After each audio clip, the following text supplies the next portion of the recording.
Hey reefers, welcome back to the channel. I just fed the fish, that's why there's so much floating around in there. The pump should be kicking back on. Oh, there goes one of them any moment now. So it's been a while since my last update. I haven't had too much to throw on here, and I've been rather busy. Even with coronavirus, I've been busy, and my friends have needed help with their businesses. So it's been a while. I will say that there have been quite a few changes. There's been a lot of growth. This rampage down here is taking off like nobody's business.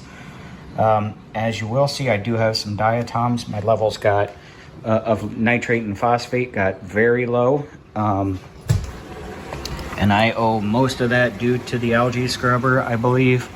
I always had high phosphates, and now they are extremely low. Where I think the last test was 0.04. Nitrates, I can't remember exactly, but very low as well. So I have had a little bit of a diatom bloom. I've been kind of taking my turkey baster and blowing things off twice a day. Growth on every coral. Everything's going fairly well in the tank. A lot of new growth here recently, a lot of coloration recently. So basically everything in the tank is going all right. But there's going to be some changes going on here.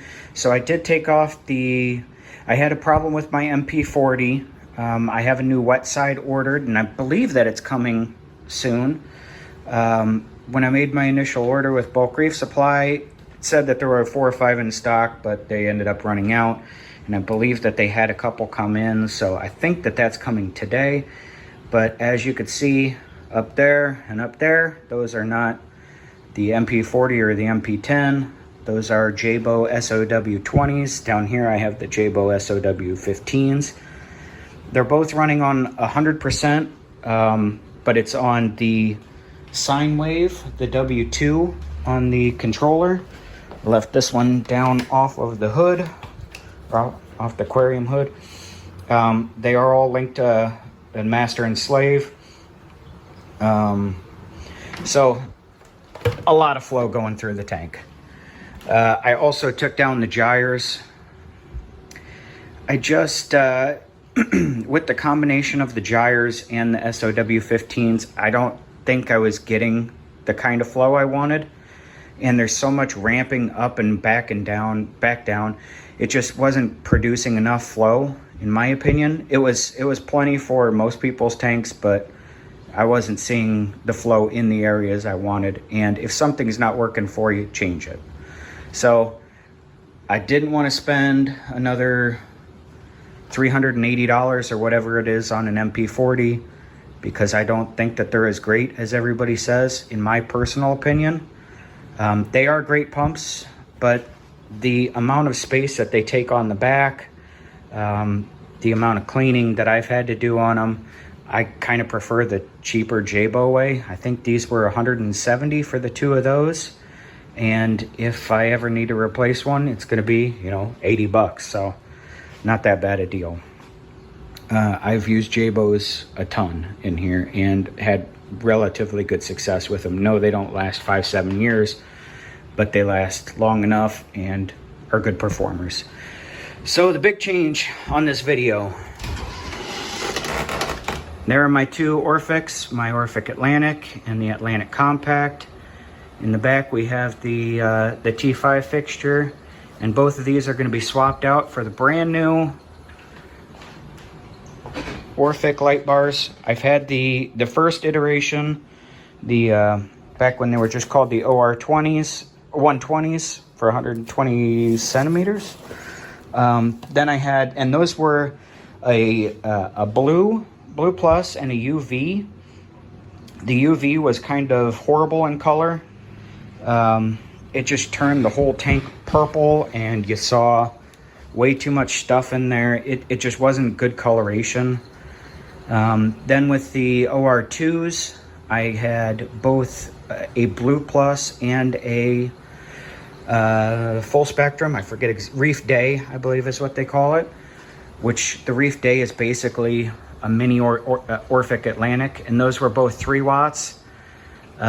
Since then, they have changed I believe it's just the 2020 models of the OR2.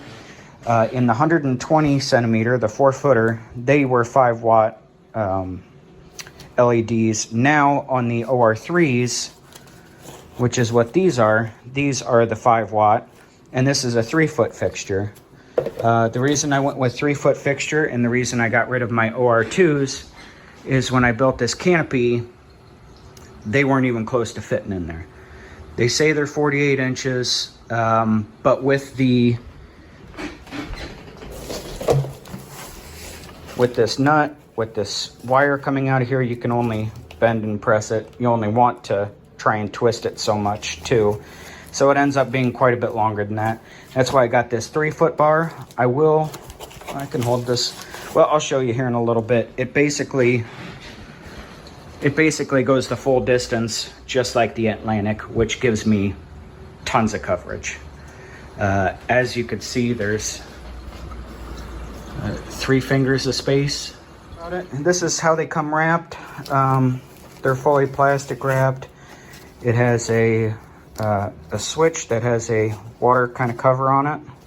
It has these little 40-watt drivers. It says OR2 90. They're made for the OR2 and the OR3. Driver not mean well like the Atlantic gets, but still, that's gonna do it. And you get your mounting hardware. I believe I'm gonna use these versus the hanging, just because I know where I'm gonna mount them and I have the spot for it. So, all right, so here we have both Orphic Atlantic and the Compact on full brightness along with the supplemental T5. You can see there's some shadowing under the green Slimer. Of course, there's always going to be shadowing. It's about impossible to get rid of unless you have full T5 covering, it seems. Which I did have. I did love my ATI 8 bulb. I don't know why I got rid of it. The promise of LED and the shimmer and the beautiful colors, which you definitely get, but this is with the 2 Orphics and the T5, and I'm going to turn the T5 off and we'll see how it looks then. So that'll be the next shot. Here we are with just the Atlantics. I could say when I turned it off, I noticed immediately that the back wall was a lot darker, and that's because it is, it's kind of centered. Open this up this side. It's way over the back, even though it does disperse light more out than just down.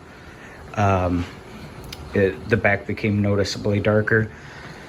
I can point out here, I'm going to push on the T5 fixture. It does get there is a noticeable change because the reflectors are blocking a little bit of the light that's trying to angle down that way. So once that's out, that will improve the spread towards the back a little bit better. But overall, color and shading doesn't seem to change all that much. All right, reefers, I did some par testing here, and I was getting, and I should point out that this front light is about 18 inches off the water.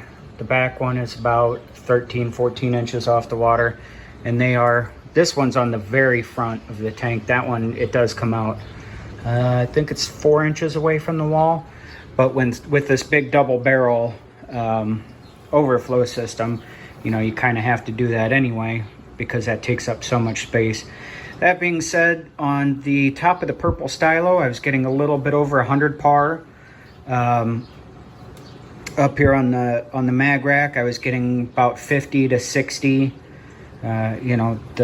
Whenever you're doing par readings, it kind of jumps around quite a bit, depending on the angle and trying to keep my hand and everything out of the way so it can get proper reflections like it does in normal tank lighting.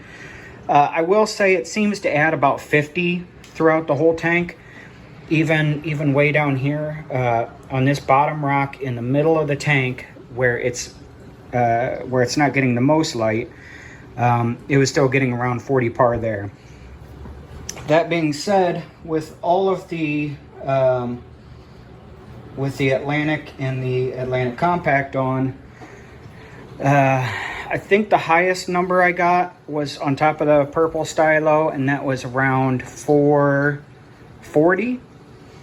I was getting quite a few 4s up in here, up in that rock, up on top of the red Monty that I'm trying to kill off right there, so I can place a couple of these corals. I was still getting in the 4s. The lowest number I got was it was actually over here next to this Monty. I got a 270. But yeah, even down here, and especially since that's directly under the Atlantic, I was still getting 350. Most of the tank is 300 to mid 4s. I do plan on lowering these lights. I think I'll lower the Atlantics another 2-3 inches, and then the blues as well. I think I'll probably lower the blues first, the OR3s, because that'll be more of a gradual increase in par. I'll do that first here in the next couple weeks, and monitor, make sure none of the corals are getting pissed off by the added par. And then I will lower the Atlantics and just kind of turn down the intensity a little bit, not have it running quite so high. But everything's responding really well. Everything looks really great in the tank. So far, yeah, I'm really liking these lights, especially when the daytime lights are off. You can really tell a difference when the bars start turning off in the blue spectrum. There's my buddy. There he is, waving high. All right, so I think that's it on the lighting. I think the next major change on this tank is going to be the tank. You know, I started out cheap, like I always recommend people do. I think I'm gonna go with a nicer tank here soon. Nicer plumbing, maybe even plumb it down to the basement. We'll see. But hope you guys enjoyed the video, and I can't recommend the Orphix high enough. Whether you get the bars, like I said, if I had to do it all over again, I would just buy the Orphix bars and have my Apex control them. You know, have a couple of them on a instead of having their own individual outlet for each probably 6 bars or whatever I'd have a couple daisy chained together so that they turn on at the same time. But one of the best parts of the Atlantic is being able to go in and choose your spectrum, and the ramping up and ramping down. It just looks nicer and more natural that way. But yeah, these bars are pretty great. So my suggestion is order them before the price jumps up on them. I know I got in at the OR2 price for the OR3s. If you can do that, do it now. All right, reefers. Peace.